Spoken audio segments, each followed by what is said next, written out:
We accepted to come because, Apostle, you're a wonderful servant of God, and we are truly amazed by what you've been able to achieve since 1997. From around the Tani to around the world. We give God the glory.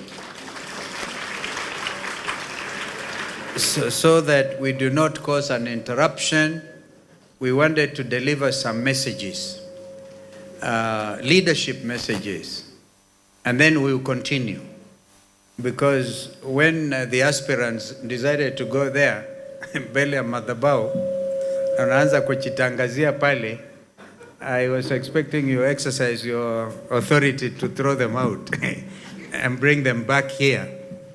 Because this is a very important function happening as it does at a time when our country is at a crossroads. Allow me to quote from the Bible.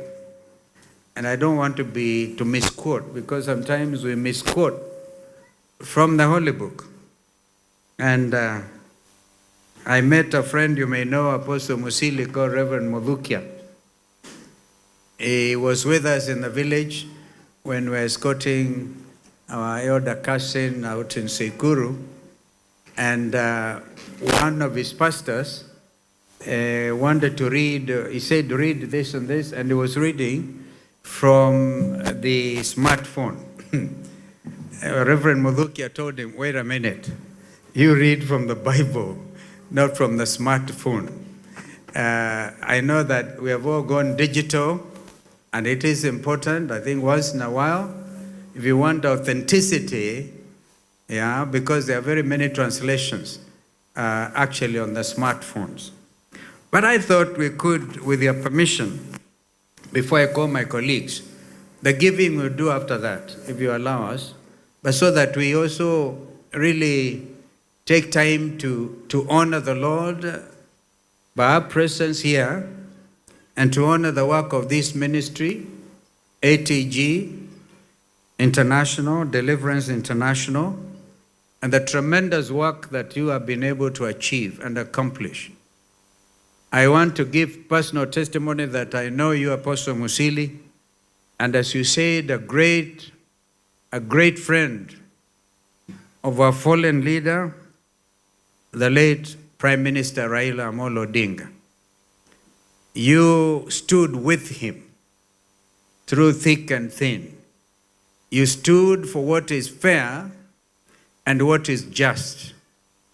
Even when the Church of God was speaking in different tongues, and the moment to call the nation to order arose, you did not shy away. And you continue in that perspective. Nadhani tutarudi wakati mwingine kwa hiyo ministry ya pembe. Mimi nilimwagilia pembe, kwa hivyo hakuna haja kunirudishia.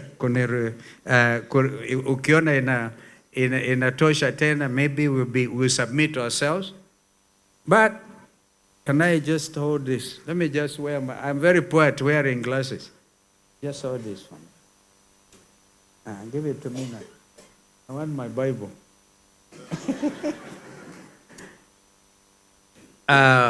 Proverbs 29 at verse 4. I read this because we have in our midst abductees, Kenyans, who were on the 25th of June arrested by Kenyan police. Not wale ambao wanavalia baklava, put into police lorries, and then driven around the city, sometimes 30 minutes or so from their own testimonies here, and then transferred to the famous Subarus. So there's no doubt these were arrested by the Kenyan police, men and women who are supposed to serve the nation under the National Police Service. And I am tempted to say this, Apostle Musili, that when we take over as alternative United Alternative Government, and other Kenyans of goodwill, we will have in real time to reform the National Police Service. Because they cannot continue this way. We know that under them there is IPOA, independent. Kenyans are crying out for justice. Therefore, at Proverbs 29, verse 4, by justice, a king gives a country stability. But one who is greedy for bribes tears it down. Does that sound like we are in Kenya? We are tearing down our country with bribes. Apostle Musili, I appreciate the fact that you have organized this, where we have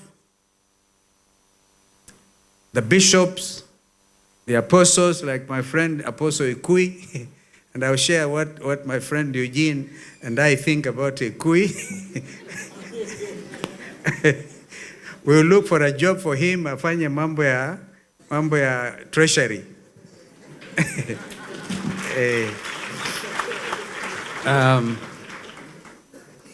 It's some organized. They give 5,000, 10,000. A mama from Kirinyaga, because she knows she'll give account of her own responsibility on earth, not through her husband, brought 50,000. But can you compare that to these others who have been highlighted? Because Kenyans now know who Mr. Moneybags are and whose money that is. We want to get our country back. Bribery is the order of the day. Even if there's a by-election like one in Al-Kalau, that explains why our brother Rigiji is not here with us, because he's overseeing that effort. Even bringing curfew when they realize they are losing. So that is the state of our nation. And so we want to honor these Kenyans. And we ask that they come, because each one of them is under threat. They were told, mukijaribu kutoa neno, tutakuja tuwanyakue. Please remember that 100 plus Kenyans lost their lives between 2023 and 2024 when the country changed, and I believe with our sister Elena Ken, mambo yamebadilika. It is now the actualization that the whole country is awaiting. And so we wanted to take this time and really thank you for this tremendous occasion and ask the good Lord will continue to shower his blessings on our country and help this country regain its dignity. And the Constitution 2010, all those leaders you see are running afoul of the integrity clause, chapter 6 of the Constitution of Kenya 2010. Open bribery. So as you said, Apostle, next month we'll usher in the election year of 2027. And so we must prepare our minds.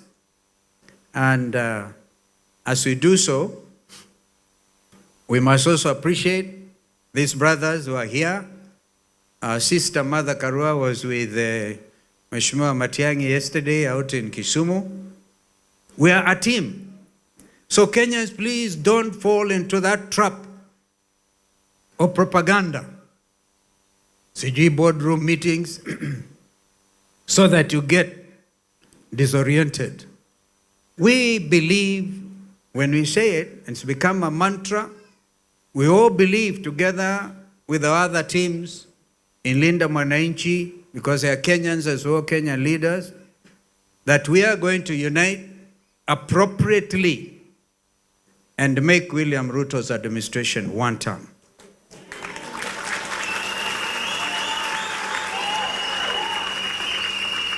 So as you see us here, my brother JB Muturi, who is a chairperson of the People's Restorative Justice Commission, my brother Eugene, He spent a lot of time, I think, with JB, with the abductees.